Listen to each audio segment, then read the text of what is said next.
और चलिए सबसे पहले इस वक्त की सबसे बड़ी खबर का रुख कर रहे हैं। बिहार के पूर्व मंत्री और विकासशील इंसान पार्टी यानी वीआईपी के अध्यक्ष मुकेश सहनी के पिता जीतन सहनी की घर में घुसकर बेरहमी से हत्या कर दी गई है। कातिलों ने मुकेश सहनी के पिता की धारदार हथियार से हत्या की है। मौका वारदात पर प्रशासन के तमाम आला अधिकारी पहुंच चुके हैं। जांच के लिए एसआईटी भी गठित कर दी गई है। जिले के एसडीपीओ ने कहा कि प्रथम दृष्टया ये चोरी का मामला लगता है, लेकिन जितनी बेरहमी से मुकेश सहनी के पिता जीतन सहनी की हत्या की गई है, उसे देखकर पुलिस के बयान पर भरोसा करना मुश्किल हो रहा है। उधर मुख्यमंत्री नीतीश कुमार अपने सुशासन राज के लिए जाने जाते हैं। ऐसे में बिहार के किसी बड़े नेता पूर्व मंत्री मुकेश सहनी के पिता की हत्या एक बड़ा सवाल यहां पर जरूर खड़ा करता हुआ नजर आ रहा है। तस्वीरें हम दिखा रहे हैं आपको दरभंगा के उसी जिले की जहां पर जीतन सहनी मुकेश सहनी के पिता रहते हैं और किस तरह से घर में घुसकर बेरहमी से निर्मम तरीके से उनकी हत्या की गई है। हालांकि इस मामले में एसआईटी गठित कर दी गई है। धारदार हथियार से हत्या की गई, ये पुलिस का बयान सामने आया है। लेकिन प्रथम दृष्टया जिस तरह से और जितनी बेरहमी से हत्या की गई है, क्या मकसद हो सकता है इस हत्या के पीछे? और सीधे सीधे सवाल यहां पर कानून व्यवस्था को लेकर खड़े हो रहे हैं। सीधे सीधे सवाल यहां पर सुशासन बाबू की इमेज बनाए हुए नीतीश कुमार पर खड़े हो रहे हैं। मुकेश सहनी जी के पिताजी की हत्या अत्यंत ही दुर्भाग्यपूर्ण है, दुख का विषय है, खेद का विषय है।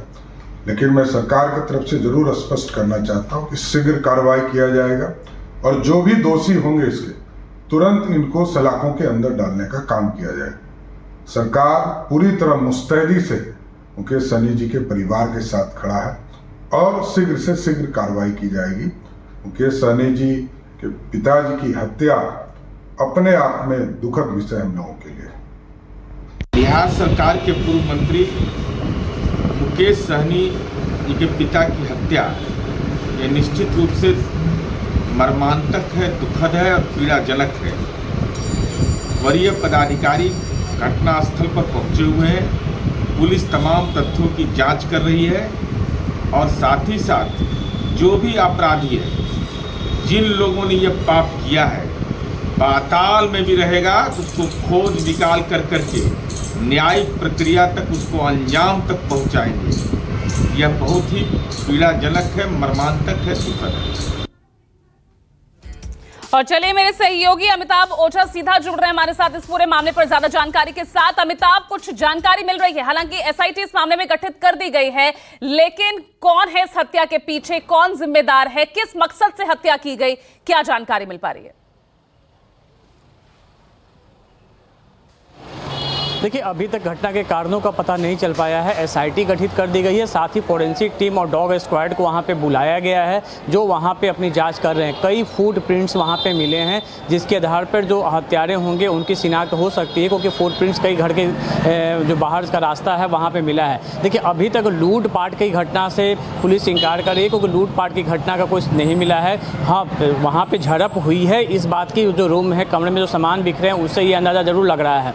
दूसरी तरफ देखिए, ये वहाँ अकेले अपने नौकरी चाकरों के साथ, उनके जो मुकेश सहनी के पिता है वहाँ रहा करते थे और वहाँ पे उनके दोनों बेटे बाहर रहा करते थे।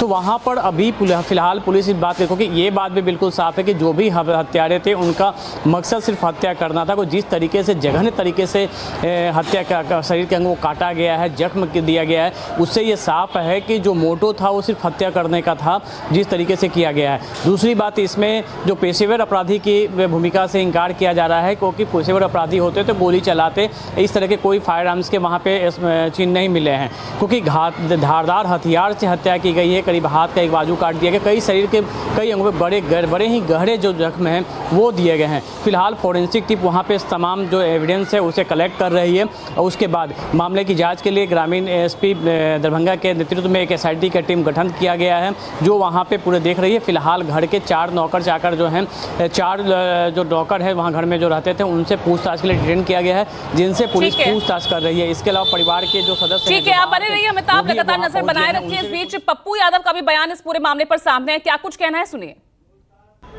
लगातार बिहार में घटना, मर्डर और बच्चियों का शोषण, बिहार के हर जिलों में हत्या का सिलसिला।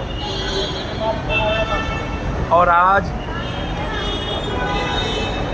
एक संघर्षशील लीडर मुकेश जी के पिता की हत्या, पूरा शासन प्रशासन महकमा लूटने में लगा हुआ, दूसरे पदाधिकारियों को फंसाने में लगा हुआ, दूसरे नेताओं को दूसरे को इन्वॉल्व करने में। इन्हें लॉ एंड ऑर्डर से कोई मतलब नहीं। पूरा बिहार अपराधियों के चंगुल में है, भगवान भरोसे है। माफिया अपराधी पदाधिकारी और नेता के गठजोड़ से बिहार चल रहा है। मुकेश सहनी जी के पिता की निर्मम हत्या की खबर ने पूरे बिहार को दहला दिया है। हर व्यक्ति चिंतित है कि आखिर बिहार में हो क्या रहा है। कोई ऐसा दिन नहीं है जहां हत्या की खबर नहीं आती है। शासन पूरी तरह से पंगु हो चुका है।